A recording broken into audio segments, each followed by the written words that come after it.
tayo darako sa ating pag-aaral ng salita ng Diyos. Naaniyahan ko kayo na buksan natin ang ating mga Biblia sa aklat ng Kawikaan bilang ating scripture reading. Babasahin natin ang buong kapitulo at tayo'y darako sa ating magiging susing talata. At ang susing talata na ating pag-aaralan ay nasa Galatians chapter 6 verse 7 to 8. Basahin muna natin ang buong kapitulo ng Kawikaan 23. Nasabi, kapag ikaw ay umupo upang kumain na kasalo ng isang pinuno, pansinin mong mabuti kung ano ang nasa harap mo. At ang lalamunan mo'y lagyan mo ng patalim kung ikaw ay isang taong magana sa pagkain. Huwag mong nasain ang kaniyang masasarap na pagkain, sapagkat mapandaya ang mga pagkaing iyon. Huwag magpakapagod sa pagpapayaman, maging matalino ka na ang sarili mapigilan. Kapag mapadako doon ang iyong paningin, iyon ay napaparam, sapagkat biglang nagkakapakpak ang kayamanan. Lumilipad na gaya ng agila patungong kalangitan. Tinapay ng kuripot ay huwag mong kainin. Ninasain mo man ang kaniyang masarap na pagkain. Sapagkat kung ano ang iniisip niya sa loob niya, ay gayon siya. Kumain at uminom ka. Sabi niya sa iyo, ngunit ang puso niya ay hindi sumasa iyo. Ang subo na iyong kinain ay iyong iluluwa, at iyong sasayangin ang matatamis mong salita. Huwag kang magsalita sa pandinig ng hangal, sapagkat ang karunungan ng mga salita mo ay hahamakin niya lamang. Huwag mong alisin ang lumang batong pananda, at huwag mong pasukin ang mga bukid ng ulila, sapagkat ang kanilang manunubos ay makapangyarihan. Ang kanilang panig laban sa iyo'y kaniyang ipagsasanggalang. Ihilig mo ang iyong puso sa pangaral at ang iyong mga tainga sa mga salita ng kaalaman. Huwag mong ipagkait sa bata ang saway. Kung hampasin mo siya ng pamalo, siya'y hindi mamamatay. Kung siya'y hahampasin mo ng pamalo mula sa Sheol, ang kaniyang kaluluwa'y ililigtas mo. Kung ang iyong puso ay marunong, aking anak, ang puso ko rin naman ay magagalak. Ang kaluluwa ko'y matutuwa kapag ang iyong mga labi nagsasalita ng tama. Huwag mainggit ang iyong puso sa mga makasalanan, kundi magpatuloy ka sa takot sa Panginoon sa buong araw, sapagkat tunay na may kinabukasan at ang iyong pag-asa ay hindi mapaparam. Makinig ka, anak ko, at ikaw ay magpakatalino at iyong patnubayan sa daan ng puso mo. Huwag kang makisama sa mga maglalasing at silang sa karne ay matatakaw kumain, sapagkat ang lasenggo at ang matakaw ay darating sa kahirapan at ang pagkaantukin ay magbibihis sa tao ng basahan. Dinggin mo ang iyong ama na naging anak ka, at huwag mong hamakin ang iyong ina kung siya'y matanda na. Bumili ka ng katotohanan at huwag mong ipagbili naman. Bumili ka ng karunungan, ng parangal at kaunawaan. Ang ama ng matuwid ay lubos nasasaya, at ang nagkaroon ng matalinong anak ay magagalak sa kanya. Hayaang ang iyong ama at ina ay sumaya, at siyang nagsilang sa iyo ay lumigaya. Anak ko, ang puso mo sa akin ay ibigay, at magmasid ang iyong mga mata sa aking mga daan. Sapagkat ang masamang babae ay isang malalim na hukay, at ang babaeng di kilala ay isang makipot na balon. Oo, siya'y nag-aabang na parang tulisan, at nagpaparami ng mga taksil sa mga kalalakihan. Sinong may pagkaaba? Sinong may kalungkutan? Sinong may gulo? Sinong may karaingan? Sino ang may sugat na walang kadahilanan? Sino ang may matang may kapulahan? Silang naghihintay sa alak, silang sumusubok ng pinaghalong alak. Huwag kang tumingin sa alak kapag ito'y mapula, kapag nagbibigay ng kanyang kulay sa kopa at maayos na bumababa. Sa huli ay parang ahas itong kumakagat at ulupong na tumutuklaw ang katulad. Ang iyong mga mata ay makakakita ng mga katuwang bagay at ang iyong puso ay magsasabi ng mga mandarayang bagay. Ikaw ay magiging parang taong nahihiga sa gitna ng karagatan o parang nahihiga sa dulo ng isang tagdan ng sasakyan. Kanilang pinalo ako, ngunit hindi ako nasaktan. Hinampas nila ako, ngunit hindi ko naramdaman. Kailan ako gigising? Hahanap ako ng isa pang tagay? Tumako ngayon tayo sa ating susing talata sa Galatians chapter 6, verse 7 and verse 8. Huwag kayong padaya. Ang Diyos ay hindi maaaring lokohin, sapagkat anumang ihasik ng tao ay siya rin niyang aanihin. Sapagkat ang naghahasik para sa kanyang sariling laman ay mula sa laman mag-aani ng kasiraan. Subalit, ang naghahasik sa Espiritu, mula sa Espiritu ay mag-aani ng buhay na walang hanggan. Mga minamahal na kapatid sa ating Panginoong Hesukristo, sa ating buhay bilang mananampalataya o bilang mga tagasunod ng ating Panginoong Hesukristo, madalas nating naririnig o napapakinggan ang kasabihang anuman ang ating itanim, iyon din ang ating aanihin. Dito sa ating text sa Galatians chapter 6 verse 7 hanggang 8, tayo rito ay binabalaan ni Apostol Pablo na huwag tayong padaya. Huwag tayong padaya sapagkat ang Diyos ay hindi natin maaaring lokohin. At ang mga salitang ito ay nagsisilbing paalala para sa atin sa ating mga desisyon o sa bawat desisyon, sa mga salita at sa ating mga gawa na ating itinatanim o ating inihahasik. At ang mga iyan ay mayroong kaakibat na mga bunga. Bunga na masama at bunga na mabuti. So maaaring mabuti o masama ang ating aanihin. Sa paksang pag-aani ng ating mga itinanim, yan ang ating paksa, at sa ilalim nun ay ating titignan o susuriin ang tatlong mahalagang punto ng ating text na ating nais pag-aralan. Ang una, pandaraya at panloloko. Pangalawa, ang laman at kasiraan. At ang pangatlo, espiritu at buhay na walang hanggan. Kung titignan mo ang tatlong puntong iyan, makikita mo kaagad yung yung tatlong punto na yan sa verse 7 at verse 8. At unahin natin tignan ang unang punto na pandaraya at panloloko. At makikita nga natin yan sa verse 7. At sinimulan dito ni Apostol Pablo ang isang babala. Yung salita niya na huwag kayong padaya. Yung salita riyan na padaya ay nangangahulugang mailigaw. Huwag kang mailigaw.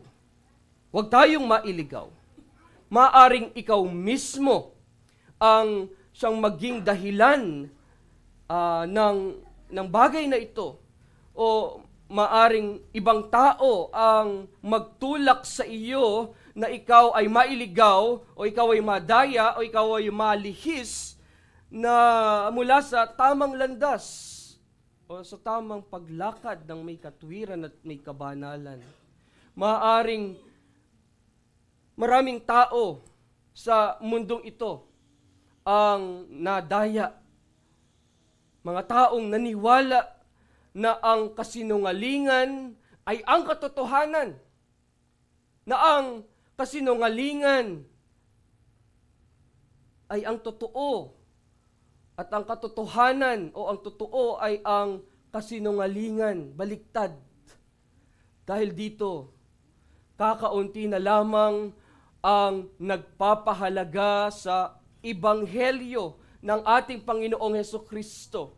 At mas pinipili nilang sundin ang mali o ang kasinungalingan. Mas pinipili nila ang payo ng kaaway o ang dyablo kaysa sa pakinggan nila ang payo ng salita ng Diyos o pakinggan nila, makita nila ang katotohanan.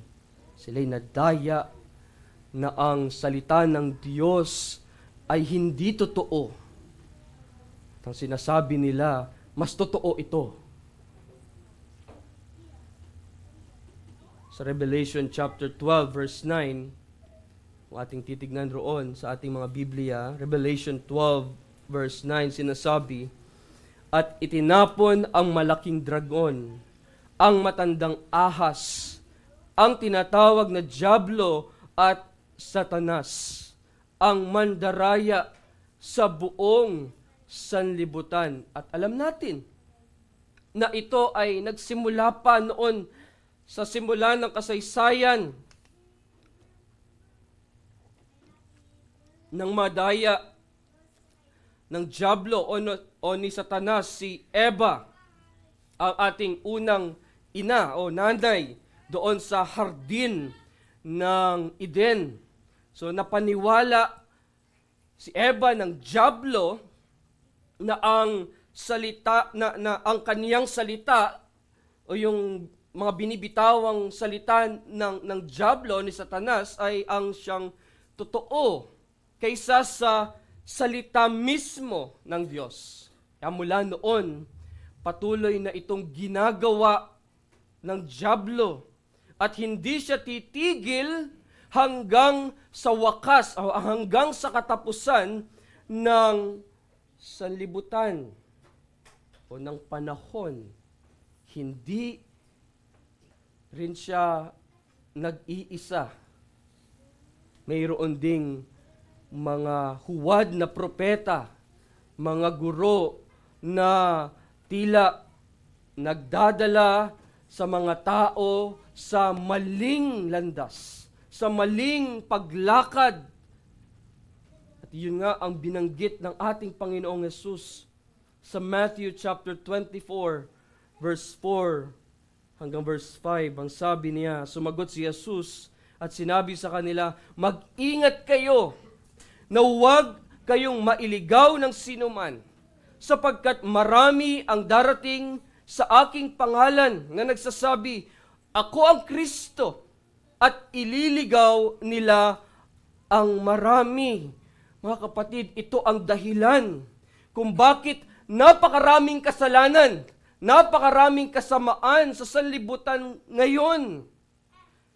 May koneksyon ang katotohanan sa kabanalan. Again, may koneksyon ang katotohanan sa katotohanan. May koneksyon ang katotohanan sa kabanalan. Kapag alam mo ang katotohanan, ang magmamanifest sa iyo ay ang kabanalan at ang katwiran. May koneksyon din ang kasinungalingan sa kasalanan. Puro kasinungalingan ang maririnig mo at ang nakakalungkot ay paniniwalaan mo, ang magmamanifest ay ang paggawa mo ng kasalanan.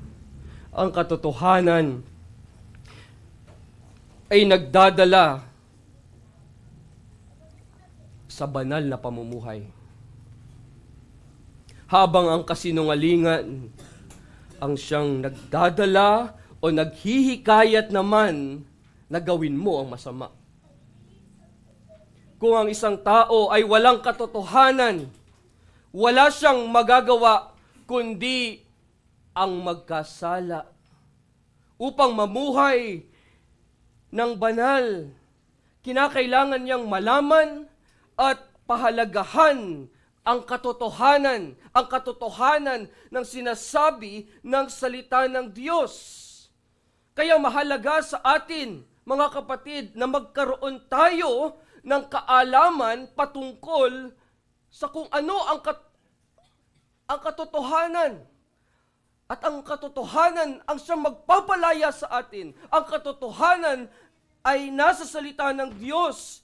Atin itong pakinggan. Hindi mo maaaring isiping mamuhay ng may kabanalan kung wala kang kaalaman sa katotohanan. Lalo't kung wala kang kaalaman sa purong ebanghelyo ng ating Panginoong Hesukristo. Mga kapatid, ang kabuuan ng ating buhay Kristiyano ay nakasalalay sa katotohanan. At alam natin na ang katotohanan iyon ay si Kristo. I am the way, the truth. Ako ang daan at ang katotohanan at ang buhay. Yan ay si Kristo. Sabi, huwag kayong padaya. Ang Diyos ay hindi maaaring lokohin sapagkat ang anumang ihasik ng tao ay siya rin niyang aanihin. Imagine, yan ang isa sa pinakamalaking kaligayahan. Ang isang pinakamalaking kagalakan ng dyablo at ng mga huwad na mga guro ay ang dayain tayo. Ay ang ilihis tayo sa tamang landas. Na kaya nating magtanim at hindi tayo aani ng bunga ng ating itinanim. Yan ang nais ng dyablo, na mapaniwala ka na ikaw ay maghahasik tapos wala kang anumang aanihin. Para bang iniisip nila na kahit gumawa tayo ng kasalanan at mamuhay sa kasamaan, ay maaari pa rin tayong umani ng kabutihan sa halip na kasamaan. Gusto nila tayong mapaniwala na pwede tayong gumawa ng masama at hindi tayo magdusa sa mga consequences na ating mga ginawa. Nais nilang isipin natin na pwede pala tayong lumabag sa mga utos ng Diyos. Pwede pala tayong sumuhay sa kalooban ng Diyos. Huwag natin gawin ito, tapos ang mangyayari, pagpapalain pa rin tayo ng Diyos. Akala nila, kahit na mamuhay tayo na parang dyablo at gumawa ng iba't ibang uri ng kasamaan, kapag namatay tayo, pupunta pa rin tayo sa langit. Yun yung once save, always save, na napaniwala na once na tinanggap niya si Kristo sa kanyang puso bilang kanyang Panginoon at tagapagligtas, nag-sinner's prayer siya, lumapit siya sa altar or nagtaas siya ng kamay, and then bala na siya, mamumuhay na siya na parang dyablo. At anumang gawin niya na kasamaan, ang dulo nun, langit pa rin siya. Yan ang pandaraya ng dyablo. Yan ang panloloko na dala ng sanlibutang ito. Minsan, ganito rin tayo mag-isip. Minsan, dinadaya natin ang ating mga sarili. Minsan, dinadaya tayo ng iba sa pag-iisip na pwede tayong gumawa ng kasalanan at hindi tayo paparusahan ng Diyos. Kaya, kayo na mga binata, kayo na mga dalaga, hindi ba't minsan naiisip ninyo iyan? Isipin ninyo na pwede kayong gumawa ng ganitong kasalanan at walang makakaalam. Hindi ninyo kaya ninyong lokohin ang inyong mga magulang. Na kaya ninyong lokohin ang inyong mga elders at pastor. O ang sino man sa iglesia o ang mga kapatid natin sa Panginoong Jesucristo. Ang totoo, sinasabi ninyo na maaari kayong magtanim at hindi kailangang umani ng mga bunga ng inyong itinanim. Sinasabi ngayon ng salita ng Diyos sa atin, ang Diyos hindi mo maaaring lokohin. Ang Diyos ay hindi natin maaaring lokohin. Ang totoo, kaya nating dayain ang ating mga sarili kung gugustuhin natin. At maaari rin tayong maging masama hanggat gusto natin. Yun ang totoo. Nature natin yun. Pero tandaan sana natin, ang sinasabi ng salita ng Diyos, hindi nito mababago ang prinsipyo ng Diyos. Hindi na anumang ihasik ng tao ay siya rin niyang aanihin. Napakaliwanag ng mensahe ng salita ng Diyos. Makinig tayo. Romans chapter 2 verse 6, sinasabi roon, kanyang gagantihan ang bawat tao ayon sa kanyang mga gawa. Sa Proverbs chapter 1 verse 31, sinasabi roon, kaya kakainin nila ang bunga ng kanilang sariling lakad at mabubusog sa kanilang sariling pakana. Sa Job chapter 4 verse 8, ayon sa aking nakita, ang mga nag-aararo ng kasamaan at naghahasik ng kaguluhan ay gayon din ang aanihin. Gayon din ang inaani. Naghasik ka ng masama, aani ka ng masama. Iyan ang babala. Yan ang pandaraya at panloloko. Huwag kayong padaya. Huwag tayong padaya dahil ang Diyos ay hindi natin maaaring lokohin. Pangalawa sa ating pag-aaral, laman at kasiraan. So verse 8. At tingnan natin yung unang phrase, o 8a. Sabi roon, sapagkat ang naghahasik para sa kanyang sariling laman ay mula sa laman mag-aani ng kasiraan. Yung salitang laman doon, dyan sa text na ating pinag-aaralan, ay tumutukoy po iyan sa ating lumang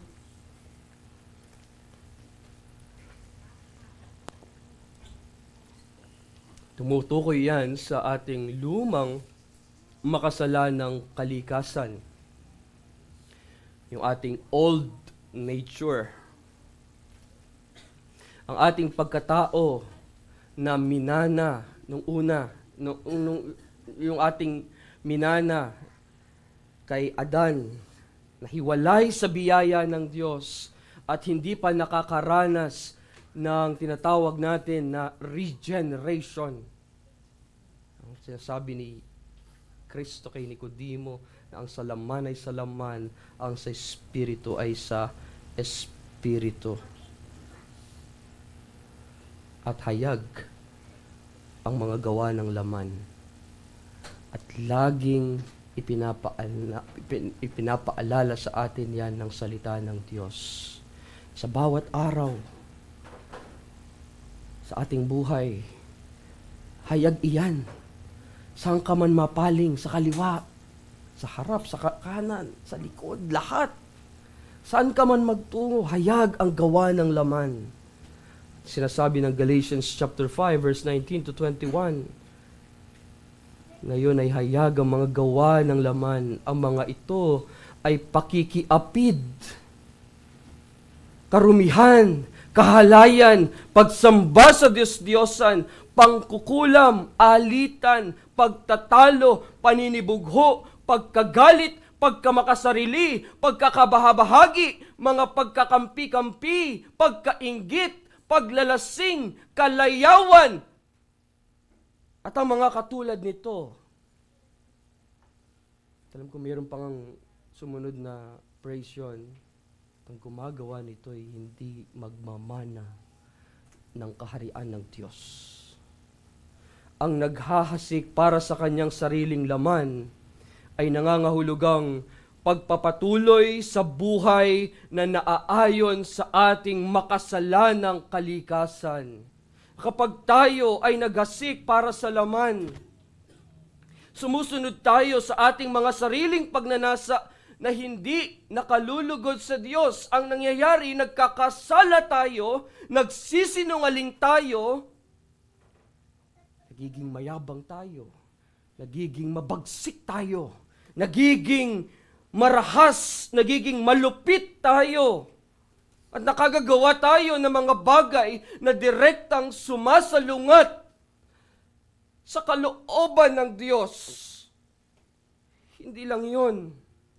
Maaaring mag-asik ang isang tao para sa kanyang sariling laman kahit hindi siya gumawa o gumagawa ng public sins o yung tinatawag na halata o kitang-kitang mga kasalanan. Naghahasik din tayo para sa ating sariling laman. Mga kapatid, kapag tayo ay masyadong nakatutok, masyadong nakatuon sa mga bagay sa mundong ito, sa mga bagay na mga material na bagay, iyan ay paghahasik din sa laman. Maaaring maging tapat ang isang tao, maaaring siya'y maging kagalang-galang, maaaring ang isang tao ay maging relihiyoso. Ngunit, kung hindi siya tumitingin, hindi siya nakatuon doon sa mga bagay na makalangit, doon sa mga bagay na espiritual, at kung hindi niya hinahanap si Kristo, gaya ng ating first sermon kanina, si Kristo ang ating kaligtasan at kasapatan. Kung hindi natin hinahanap si Kristo, hindi natin inaalam, hindi natin pinagyayaman ang ebanghelyo ni Kristo, hindi natin inaalam ang katotohanan, ngayon sa kabila ng lahat ng ito, tayo ay naghahasik para sa ating sariling laman. Ikaw ay nagtatanim para sa iyong sariling laman. Ngayon ang tanong sa ating kalagitnaan, Pastor, ano ang aanihin ng taong naghasik para sa kanyang sariling laman? Ang sabi ng talata sa ating key verse, sa verse 8, kung ating titignan ulit doon, ang sabi, sapagkat ang naghahasik para sa kanyang sariling laman ay mula sa laman siya ay aani ng kasiraan. Aani ng kasiraan. Ang ibig sabihin nun, mga kapatid, ay kapag nagtanim ka ng mga makasalanang gawa, aanihin mo ang kasiraan. Aanihin mo ang kapahamakan. Aanihin mo ang kamatayan.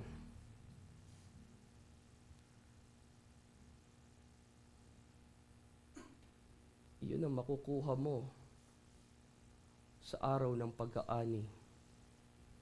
Ang salitang kasiraan ay nangangahulugang pagkawasak. Ang salitang kasiraan ay nangangahulugang kapahamakan. Romans 6:23, di ba? Sapagkat ang kabayaran ng kamatayan ay kamatayan. Ang kabayaran ng kasalanan ay kamatayan. Sinabi ng Diyos kay Adan na sa araw na kainin niya ang pinagbabawal na bunga, tiyak na siya ay mamamatay. At nangyari nga, siya'y namatay espiritual at namatay din physical. Kung hindi dahil sa biyaya ng Diyos, kung hindi dahil sa muling kapanganakan o yung regeneration, si Adan ay mamamatay magpakailanman. Di ba't gayon din sa atin? Dahil sa ating mga kasalanan, dapat tayong mamatay. Dapat tayong mapahamak ang ating kaluluwa. Ngunit dahil ang Diyos ay mapagbiyaya, dahil ang Diyos ay nahabag sa atin, tinawag niya tayo sa pamamagitan ng Ebanghelyo na tayo magsisi at manampalataya kay Kristo na ating Panginoon. Romans chapter 8, verse 13. Romans 8, verse 13 sabi, sapagkat kung mamuhay kayo ayon sa laman, kayo ay mamamatay. Subalit kung sa pamamagitan ng Espiritu ay pinapatay ninyo ang mga gawa ng laman. At anong sabi? Kayo ay mabubuhay. Napakaliwanag dito na ipinapakita sa atin na ang pamumuhay ayon sa laman ay nagdudulot ng kapahamakan. At ang isang tao ay aanihin ang kalungkutan, aanihin niya ang pagdurusa, dulot ng kasalanan, dulot ng kanyang pamumuhay niya sa kasalanan, ang paghihiwalay mula sa Diyos. At ang malala, yung pisikal na kamatayan.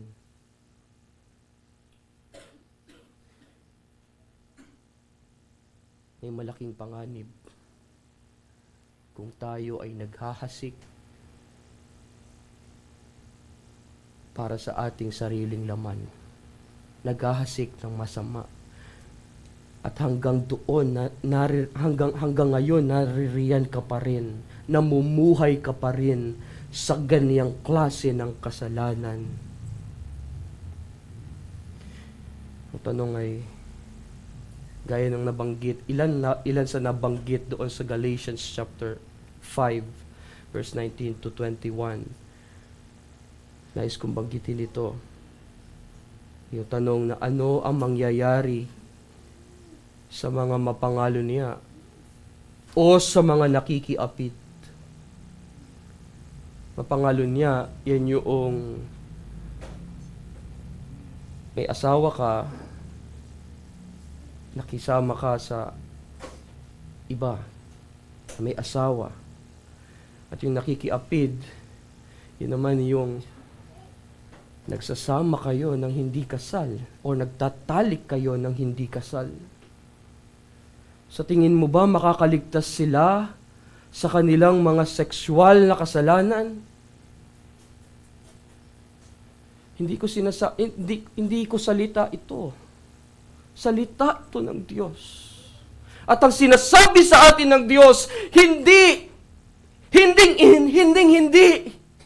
hindi ka makakaligtas, hindi ka makakatakas kung ikaw ay hindi tapat sa iyong asawa o kung ikaw ay nakikipagtalik bago ang kasal. Tiyak na aani ka ng pagdurusa. Tiyak na aani ka ng kasiraan. Tiyak na aani ka ng kapahamakan. Maaaring isipin mong nag-e-enjoy ka lang. Maaaring sa tingin mo ay nag-aani ka ng kaunting kasiyahan. Ngunit ang mga kasiyahang iyon ay tiyak na mayroong bunga. Hindi bungang araw. Maaaring akala mo ay makakaligtas ka na walang nakakaalam ng inyong mga ginagawa. Ngunit sa huli, mawawalan ka ng lahat. Mawawalan ka ng iyong asawa, mawawalan ka ng iyong mga anak, mawawalan ka ng pamilya, mawawalan ka ng iyong reputasyon at respeto Yan ang sinasabi ng Proverbs 6 verse 32 to 33. Proverbs 6, 32 to 33. Walang sariling bait siyang nangangalunya. Ang gumagawa niyon ay sarili ang sinisira. Mga sugat at kasiraang puri ang kanyang tatamuhin at ang kanyang kahihiyan ay hindi na papawiin. Young people, mga kabataan na naririto, sa ating mga kabataan sa Baseco, sa Laguna, sa mga nakikinig ngayon sa Zoom, mga kabataan, makinig kayong mabuti. Huwag kayong maging tagapaghasik. Huwag kayong magtatanim ng pangangalunya o pakikiapid. Seryoso ang salita ng Diyos. Hindi natin siya maaaring lokohin. Sapagkat dadalhin kayo nito sa kapahamakan. Dadalhin kayo ng inyong kasalanan, ng inyong inihasik na kasalanan sa kapahamakan.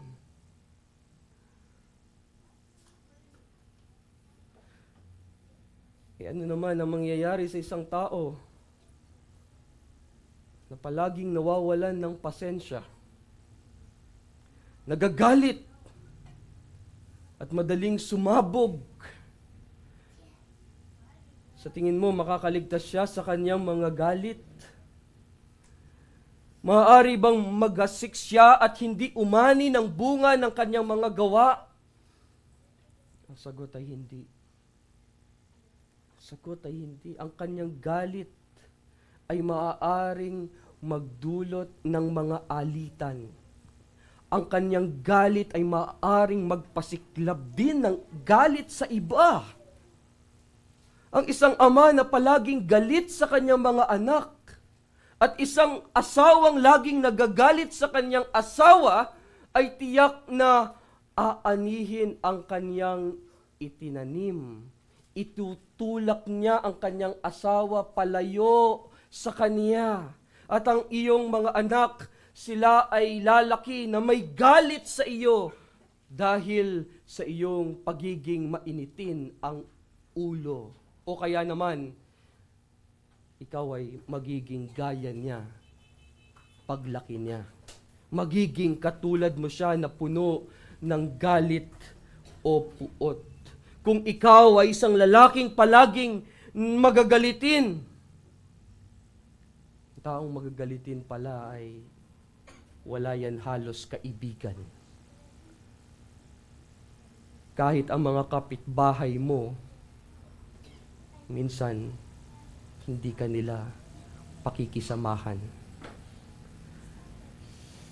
Proverbs 29 verse 22, 29 verse 22, ang taong magagalitin ay lumilikha ng away at ang mainitin ng ulo ay sanhi ng maraming pagsuway.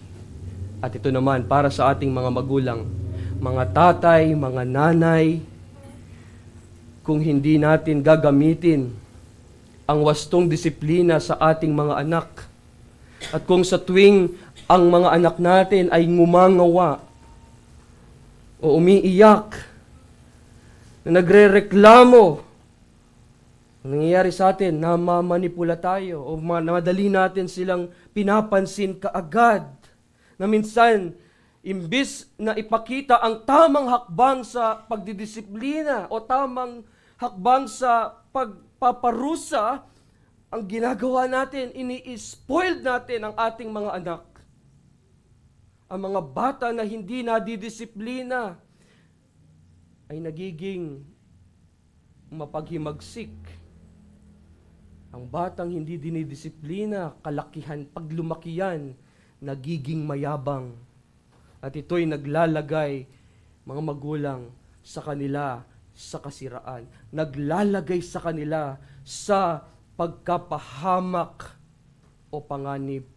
Kung palagi silang nakakatanggap ng kaluwagan sa kanilang mga pag-iyak at hindi nagiging responsable sa kanilang mga pagkakamali, ngayon sila ay lumalayo mula sa tamang landas. lumalayo sila sa tamang direksyon at sila'y nagiging bulag sa tunay na kahulugan ng pagsunod, ng tunay na kahulugan ng tamang pagrespeto.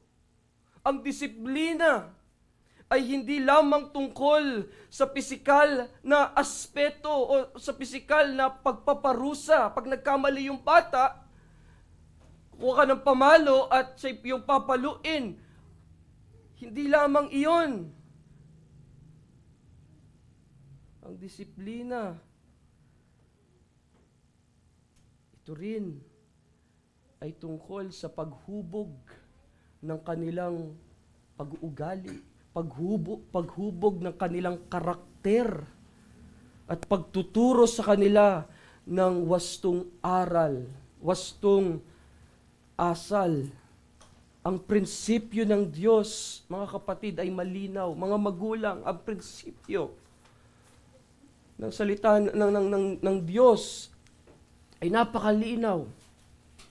Kung ano inyong itinatanim, ay inyong aanihin. Kaya kung wala tayong disiplina sa ating mga anak,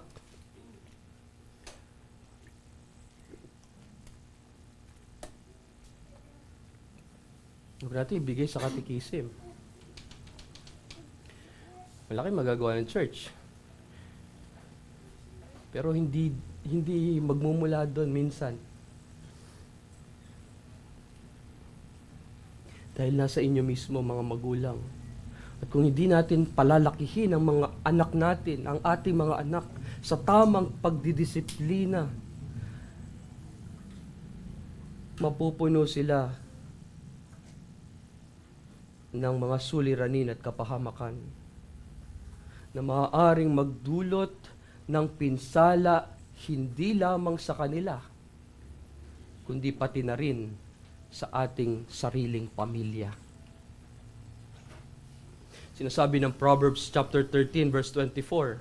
Proverbs 13:24, ang hindi gumagamit ng pamalo ay napupuot sa anak niya. Ngunit ang umiibig sa kanya ay matiyagang dumidisiplina. Proverbs 29 verse 15, ang pamalo at saway ay nagbibigay ng karunungan. Ngunit ang batang pinababayaan, kamali na, gumawa, wala kang anumang ginawang pagdidisiplina. Anong sabi ng salita ng Diyos? Sa kanyang ina ay nagbibigay ng kahihiyan. Proverbs 19:18, supilin mo. Proverbs 19:18, supilin mo ang iyong anak habang may pag-asa. At huwag mong ilagak ang iyong puso, saan? Sa ikapapahamak niya. Maawa kayo sa mga bata. Maawa tayo sa kanila. Kinakailangan silang disiplinahin natin sila. Huwag natin silang spoil din.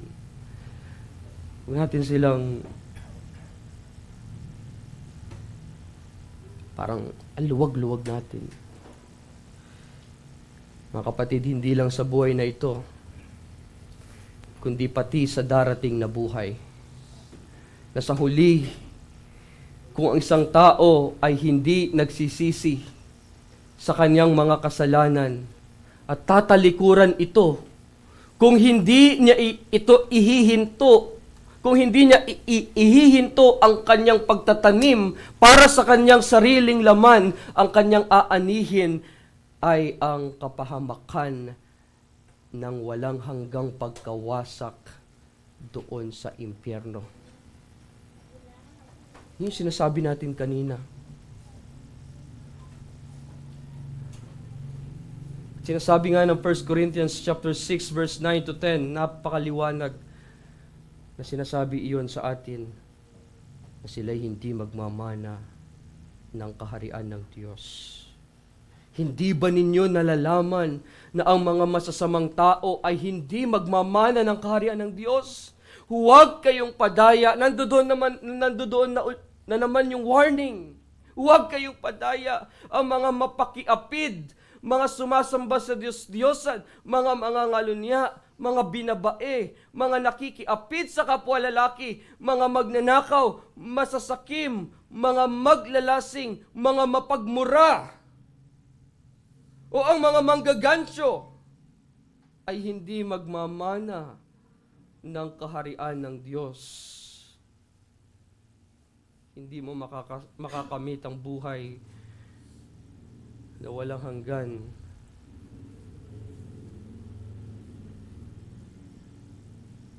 Kung ika'y patuloy na namumuhay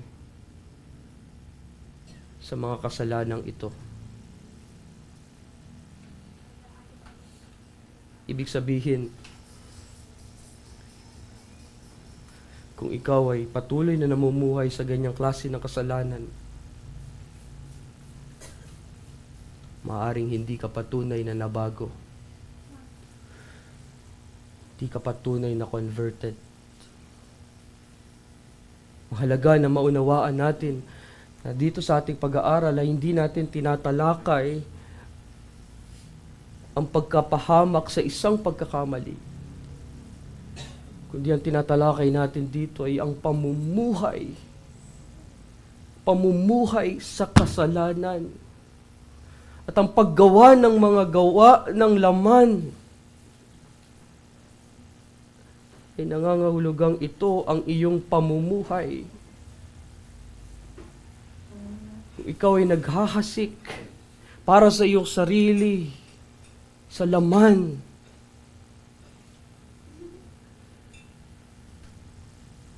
iyan ka ngayon. Iyan ang iyong ipinamumuhay. Sa madaling salita, sinasabi ng ating text, walang tunay na pagbabago at walang tunay na pagsisisi. Nawa mga kapatid, para sa atin ito'y magdulot, magbigay ito sa atin ng malaking babala.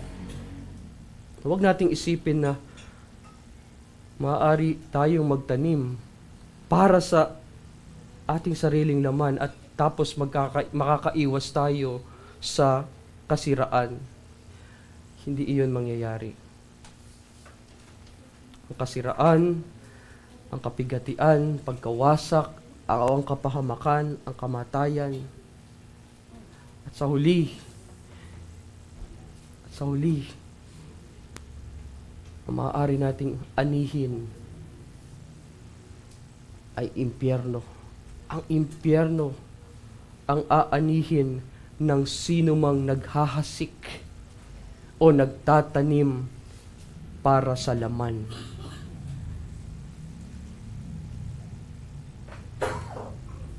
Laman. Namumuhay ka sa laman. Kung hindi ka magsisisi, kung mananatili kang nabubuhay diyan sa kasalanang iyan, maaaring ang dulo niyan ay para sa iyong kapahamakan doon sa impyerno.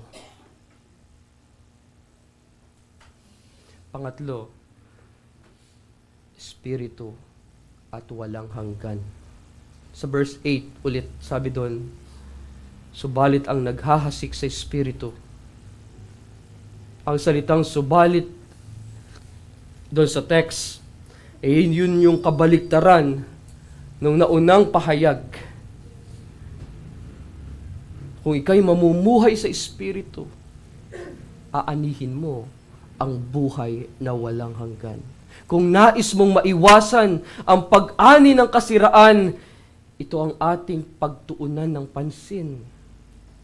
Ang espiritu na binabanggit dito ay ang banal na espiritu na tinatanggap natin kapag tayo ay ipinanganak na muli. Siya ang nagbibigay sa atin ng bagong pagkatao. Siya ang nagbibigay sa atin ng bagong kalikasan. At yun ay nagbubunga. Mga kapatid, listen. Nagbubunga yun ng mga gawa ng espiritu. At ano ang mga gawa ng espiritu? Pag-ibig, kagalakan, kapayapaan, pagtitiyaga, kagandahang loob, kabutihan, katapatan, kaamuan, at pagpipigil sa sarili. Laban sa mga ito ay walang kautusan. So ang paghahasik sa Espiritu ay nangangahulugan ng pamumuhay na naaayon sa Espiritu. Tayo ay namumuhay sa gabay ng Espiritu. Ginagawa natin ang mga bagay na bunga ng Espiritu. Ito ang ating tungkulin bilang mga mananampalataya, bilang mga Kristiyano. Tayo ay mga taong pinagkalooban ng Espiritu ng Diyos. Kaya tayo ay tinatawag na lumakad sa Espiritu at tayo ay maghasik, magtanim ayon sa Espiritu. Ngayon ang tanong dito, ano ang mangyayari sa atin kung tayo ay maghasik sa Espiritu? Nabanggit ko na kanina. No, ang sabi muli sa verse 8b, sabi ron, mula sa Espiritu ay mag-aani ng buhay na walang hanggan. So kung tayo ay magtatanim ng mga gawa at bunga ng Espiritu, kapag dumating ang panahon ng pag-aani, pag dumating ang panahon na aanihin natin, ang aanihin natin ay ang buhay na walang hanggan.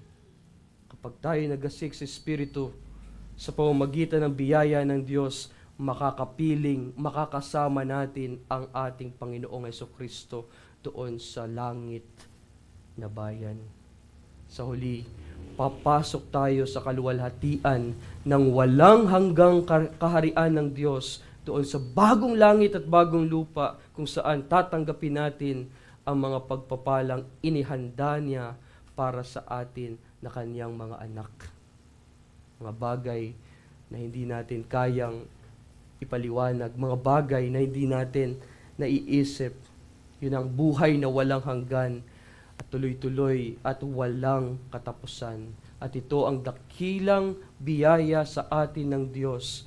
Kung tayo maghahasik mula sa Espiritu, aanihin natin ang buhay na walang hanggan.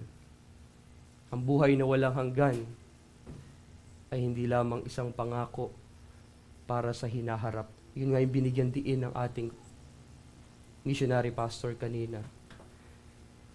Ang buhay na walang hanggan ay hindi lamang isang pangako para sa hinaharap, kundi isang katotohanan na maaari nating maranasan sa kasalukuyan, sa ngayon. Sa halip na takot at kalungkutan at ang pamumuhay ayon sa Espiritu ay nagdadala ng kapayapaan at kagalakan. Na kapag ang isang tao ay naghasik sa Espiritu, siya ay magkakaroon ng isang mapagmahal na asawa, mga anak na sumusunod at ginagalang siya at mga kaibigan na nagmamalasakit sa kanya. Ang mga relasyon na ito ay nagdudulot ng kapayapaan sa kanyang tahanan, sa iglesia at komunidad. Tunay na aanihin niya ang kaniyang mga itinanim. Mga kapatid, ito ay isang mahalagang prinsipyo sapagkat ito ay mayroong seryosong kahihinatnan. Mayroong seryosong consequences o epekto kung tayo ay mamumuhay ayon sa laman. Dapat natin itong seryosohin. Mga kabata, mga kabataan, mga magulang, mga matatanda, lahat tayo mga kapatid na nabubuhay sa ibabaw ng mundong ito, dapat nating tandaan, dapat nating isaalang-alang, dapat nating seryosohin ang bagay na ito, na kung ano ang itinanim ng isang tao, kung ano ang iyong itinanim, ay iyo ring aanihin. Tayo manalangin sa Panginoon. Ama naming Diyos, salamat po sa salitang ito na aming narinig, at ito'y nagsisilbing paalala sa amin ang katotohanan ng iyong salita, ang iyong prinsipyo, anuman ang aming ihasik, ay siya ring aming aanihin. O Diyos, pagyamanin mo at nawa nakita namin ang aming sarili na wala kaming magagawa. At kami nagpapakumbaba sa iyong harapan. Tulungan mo kami, O Diyos. Tulungan kami ng iyong banal na Espiritu na makapamuhay ayon sa gawa ng banal na Espiritu. At kami ay patuloy mong biyayaan at patuloy na samahan sa bawat araw. Bagamat may mga pagsubok, bagamat may maraming tukso na aming kinakaharap, kayo, O Diyos, ang siya magpaalala sa amin ng mabuti mong kalooban, ang mabuti mong mga salita, at ito'y aming maisapamuhay. Umaasa kami sa iyo, O Diyos. Ikaw ang magbibigay sa amin ng kalakasan. Kami nagtitiwala sa lahat ng iyong magagawa para sa amin. Sa pangalan ni Jesus. Amen.